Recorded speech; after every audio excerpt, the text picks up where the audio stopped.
Director of Research and Training and co-founder of Health Builder Technologies Limited.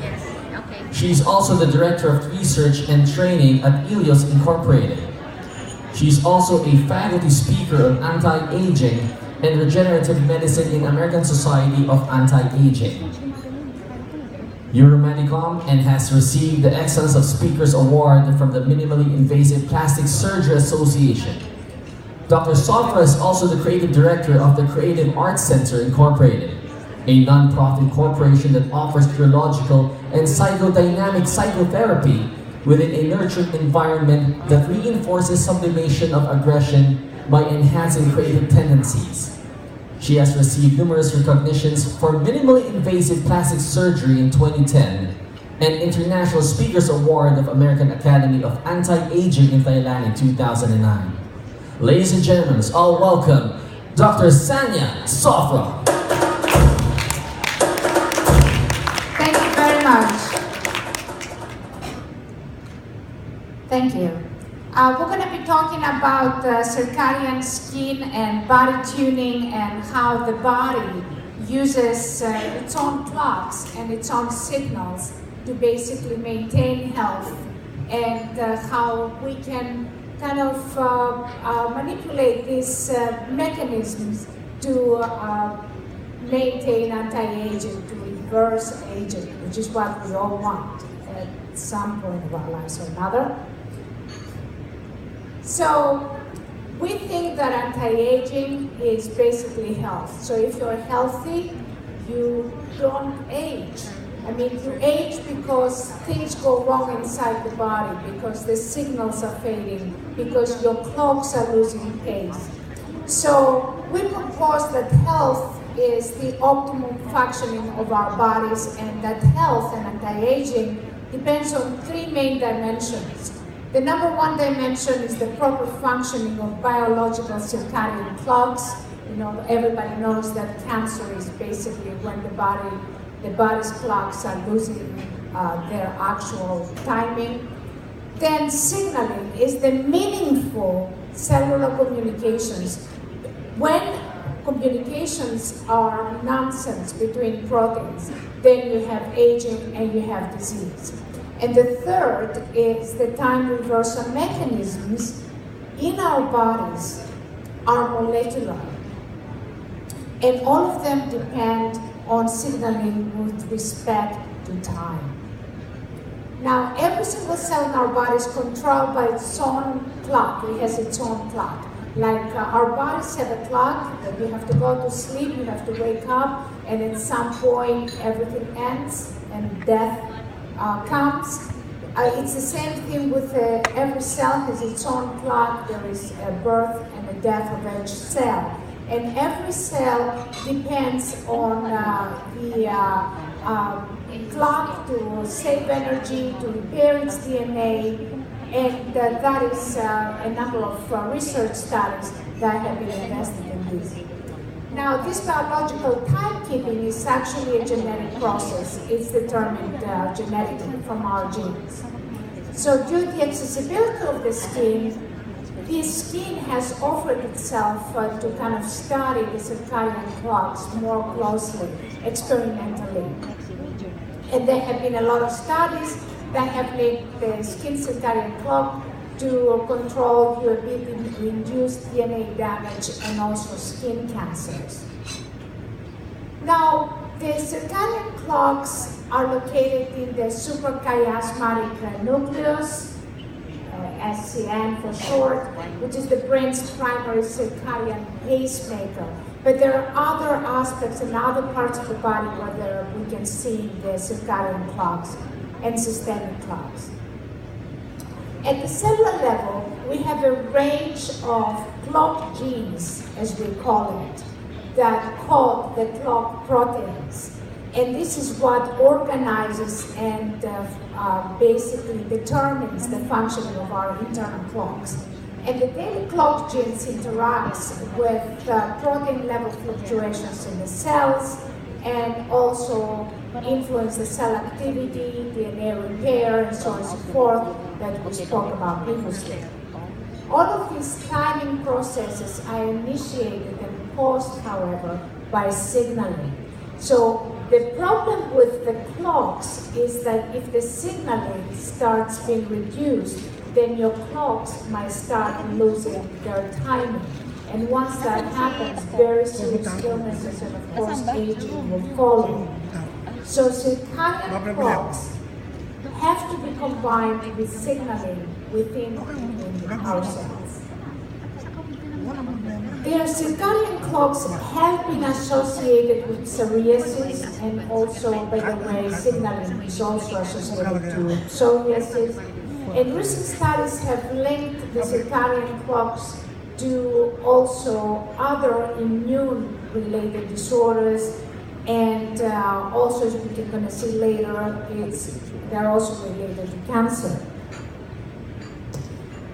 Disruption within the circadian clock's machinery has been related to cancer. You know what happens with cancer cells, they basically keep regenerating endlessly, and the cell normally has to go through the mitosis process, the birth, and the ending process.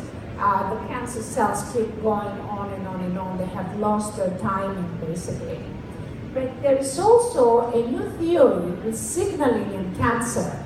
So more recent theories say that what happens with cancer is that the DNA has been damaged and creates faulty proteins. And the faulty proteins give nonsense signals. And so the cell is like somebody who got the wrong directions for your home, for example.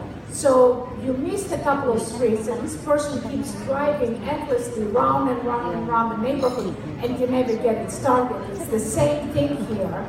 So these cells have missed some of the steps of mitosis, and they keep endlessly regenerating. So why do we focus on cells rather than whole organs? Molecular mechanisms hold the secret of time reversal. This is a very important statement. If we lose an arm or a leg, we can never regenerate that. However, molecular mechanisms go back and forth in time endlessly. So basically, our bodies consist of integrated parts. So our body has become a gestalt, it's a whole that is more than the sum of its parts. So you cannot just go back in time, because going back in time will disorganize this part, this whole, this gestalt, and then it will never be the same again. So that's why, as a core mechanism, you cannot go back in time. However, molecular mechanisms do that routinely. So you see here the GAP protein becomes GDP, that's 2-phosphate, which becomes GTP, that's 3-phosphate, and then again goes back to GDP, GAP. So it's like I become my mother and my grandmother, and my grandmother becomes my mother and myself continuously, all day long. They do that as a routine. It's a fascinating thing to realize that molecular mechanisms can actually go back in time. Not only they can go back in time, but they do go back in time to basically get the body to function. AMP is another example of this process. It becomes ADP, which is 2-phosphates, which becomes ATP, which is 3-phosphates, and then it goes back into ADP and AMP, and so on and so forth. It keeps going round and round and round. Something that we cannot accomplish as a whole mechanism. So another interesting part of time reversal is free radicals. What free radicals are, they're missing one electron. So they're replenishing this one electron and they become whole molecules. It's as simple as that. So a free radical can become a stable molecule just by one electron addition to make it basically a healthy atom. So here you have lack of health and health that can happen back and forth endlessly. So protons and electrons are interrelated to four molecules. So molecules form proteins, proteins form cells, nerve cells communicate with the central nervous system, the brain communicates with itself, and so on. This whole system is a massive communication network. It's much, much bigger than the internet. So what happens with aging is that when there is a breakage of this network, then there is disease and aging. And this is what signaling is. So everyone understands that a whole will need calibration. So why should our bodies also need calibration, like tuning? And how do you do this tuning? You're going to do this tuning, you cannot do it with whole mechanisms. You can only do it with molecular mechanisms. So signaling science studies the resonant signals that can tune our system to optimize its functioning. We had an earlier lecture before when Dr. Ahmad was saying that if I want to repair skin, I'm going to give it skin. And if I want to repair liver, I'm going to give it liver. Here, to repair signals, we give signals. It's basically the same concept, but a little bit in a more complex and sophisticated fashion. So cellular signaling technology, which we also call neurofrequency, is the science that investigates, proposes solutions on how to undertake and fulfill a body tuning by resonating the signals of cellular repair mechanisms that have broken down. And that has to happen within certain times, between certain discrete time intervals. And what do we mean by signals breaking down? So here you have a phrase, actually it's called alternating frequencies forming a biolanguage. This is the actual phrase, but here you see the phrase with the broken signals. You don't know what that means. But what we do from the outside, we do just that. We give the missing links, so the body basically repairs that and gets the actual sentence that it's trying to say. So this is the communication, and this is what we call a nonsense signal. So neurofrequency transmission is basically, it can be completed through two fashions. One can be through voltage-driven signals, and that is with vaccine, the needless vaccination without needles. You just shoot the vaccine through the skin. Here you shoot the signals through the skin, basically. The other way of doing it is through very ultra-low energies, extremely low energies, in which energies the ion channels of the cells tend to open up and allow the signals to come through. And this is how you can deliver it basically from the outside. There is a book written called Electron-Gated Ion Signals. It's a book full of mathematical formulas, and it basically shows how at the certain energies that are below thermal noise, you have the signals. This is the signals basically, and this is the ion channel, and this is how the signals go possibly through the ion channel, because at this energy the ion channels open up. I can get you a room there, first. So examples of outside and inside communications are from Ichita Saki and his colleague found that vibrations that occur in the cochlea in response to sound were translated into electrical signals in the brain that the brain can interpret. That's a very interesting study. And also there were other studies that resonant signals result in a rapid cell contraction and frequent cell spreading as seen in microscopy. There are other cellular communication examples, especially from Cambridge University, where we have based most of our research as well, that you see the burst of photons, and there is two cells communicating without any other mechanism, without neurotransmitters. The cells are communicating via a distance. It's through resonance pretty much. And this is basically a quantum phenomenon of two systems communicating with each other. Now, a result of this was started in very late in 2006 and later. So when you examined 7,123 protein-to-protein communications, we found that protein-to-protein communications and the lack of is what aging is the result. So aging is a more dynamic aspect of aging. Aging is the lack of communications between proteins, between cells. It's not that you don't have enough collagen, it's that you don't have the communications that actually bring this collagen. So how do you develop these signals now?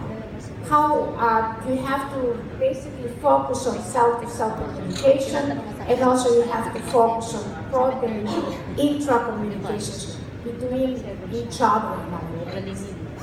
And there is a lot of independent studies, and there is a lot of new microscopy techniques that are recently developed in Sweden that are a little bit less expensive. But this science is now developing. It's very new and it's very sophisticated. What is thermal noise and how we develop the signals without thermal noise? As you can see, this is the level, this is the voltage. See how tiny voltage it can be. And this is the energies that are necessary to have the ion channels of the cell open up. But of course it's extremely complicated when you get to technology, because you cannot just get words and energies like that all that easily. Here now you see some examples of what this technology can do.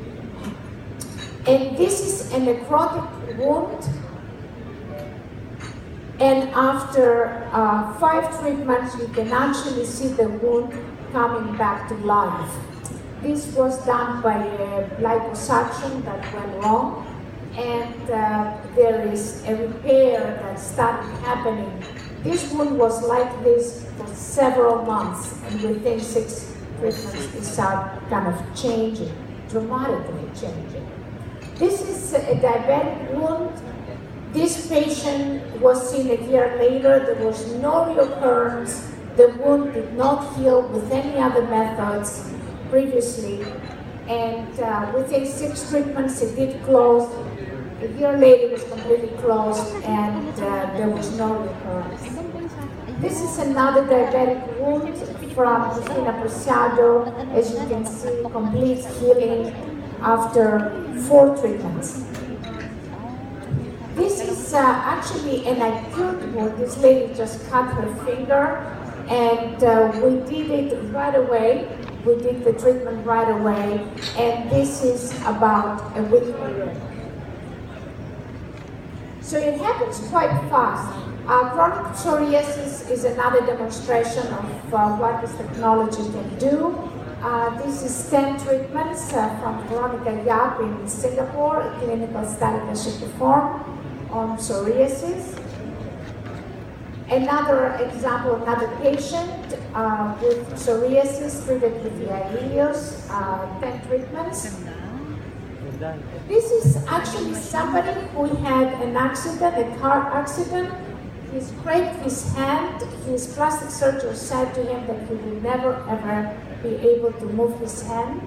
However, within 15 treatments, his hand was completely healed. The only problem is he could not claim any money from the insurance company, which was a problem for him, but at least he could have his hand back. This is psoriasis. This is just 1 treatment. This is actually a famous Chinese singer that in a clinic in Hong Kong that we did. Now, this is also wounds on the face. This patient had radio frequency and lasers, and I think she did it a little bit too much. So we had to do the IELLIOS afterwards, and immediately we see the face getting soothed, and there was an immediate improvement on the skin. This patient also had these little bumps on the face. It doesn't show very well on the screen, but it's like these little bumps that people get on their skin. And this is the results after a single treatment. Now, some rejuvenation effects, of course. All of these things will have to rejuvenate. When you repair the body, you will see anti-aging, you will see rejuvenation. So this is, as you can, this is again 2 treatments, before and after. Observe the wrinkles. I don't know if you can see it very well here, but the wrinkles were completely gone. This is a famous Chinese singer before and after. As you can see, there is lifting and rejuvenation on her skin. She looked much, much better in reality than you can see on the actual picture here. This is 2 treatments. I think what you want to observe is primarily the pores on the nose were really very big and very unattractive, and the wrinkles on the face were significantly improved after 2 treatments. This is actually 1 treatment, and you can see lift, and you can see the wrinkles having improved, and also the skin coloring is much better. Wrinkles, again, that's 1 treatment. You can see that's a close-up of the same patient. This is again only 1 treatment. You can see quite significantly improved. You can see this actually even better on this slide, that's much more improved. Especially here, I think you can see more, and also on the eyes. And this is the eyes. I think you can see the eyes much better here, and the before, the after on the other side. It's a significant improvement. It's just 1 treatment.